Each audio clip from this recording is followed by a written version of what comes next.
आज के वीडियो में नियंडरथल मानव को चित्र सहित समझाएंगे। तो चलिए शुरू करते हैं। नियंडरथल मानव अत्यंत नूतन युग के अंतिम काल में रहता था। यानी जो नियंडरथल मानव है ये प्लास्टोसीन युग के अंतिम काल में रहता था और इसके जीवाश्म जर्मनी के नियंडरथल घाटी से मिले हैं। इसके जीवाश्म जो नियंडरथल मानव है इसके जीवाश्म कहाँ से मिले हैं? तो जर्मनी के नियंडरथल घाटी से मिले हैं। और कब?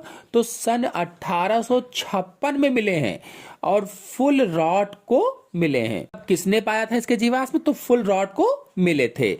ये मानव लगभग 1,50,000 वर्ष पूर्व विकसित हुए थे। मतलब नियंडरथल मानव कब विकसित हुए? तो लगभग में 1,50,000 वर्ष पहले विकसित हुए थे और बाद में उत्तरी अफ्रीका, यूरोप तथा एशिया में दूर दूर तक फैल गए, विकसित हुए और इसके बाद धीरे धीरे करके उत्तरी अफ्रीका में, यूरोप में, एशिया में दूर दूर तक ये फैल गए थे। आपको बता दें कि नियंडरथल मानव काफी चतुर एवं बुद्धिमान था और चकमक पत्थर से औजार बनाता था और समूह बनाकर गैंडे व हाथी का शिकार करता था।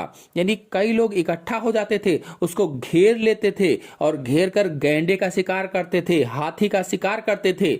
यद्यपि यह आधुनिक मानव के समान था, लेकिन यानी कहा जाता है कि आधुनिक मानव जैसा था, किंतु उसने खेती करने या जंतुओं को पालतू बनाने की दिशा में कोई प्रगति नहीं की। मतलब जो नियंडरथल मानव है ये खेती करना नहीं जानता था और जंतुओं को पालने की प्रवृत्ति इसमें नहीं थी। उनको पालतू बनाने की दिशा में इसने कोई प्रगति नहीं की। ये सामाजिक जीवन व्यतीत करते थे, समाज में रहते थे। इनमें श्रम विभाजन भी था, श्रम बटा हुआ था, काम बटा हुआ था। ये मुर्दों को विधिवत धर्म क्रियाओं के अनुसार गाड़ते थे। अगर कोई मानव मर जाता था तो वो विधिवत जैसे ही धर्म क्रियाएं होती हैं वैसे ही करके उसको गाड़ते थे।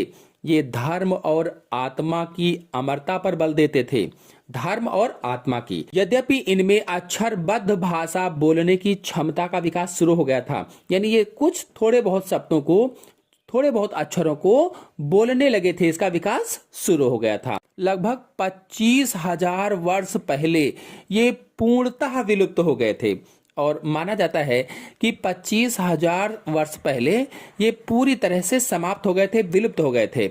इनका कद 1.6 मीटर, कद कितना था?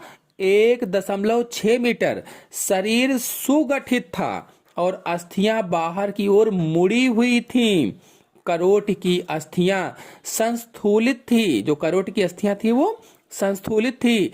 कपाल गुहा का आयतन 1450 सीसी के लगभग था। मतलब 1350 से 1700 सीसी के बीच में आप मान सकते हैं, जो कि आधुनिक मानव के लगभग बराबर था या उससे भी अधिक था कह लीजिए।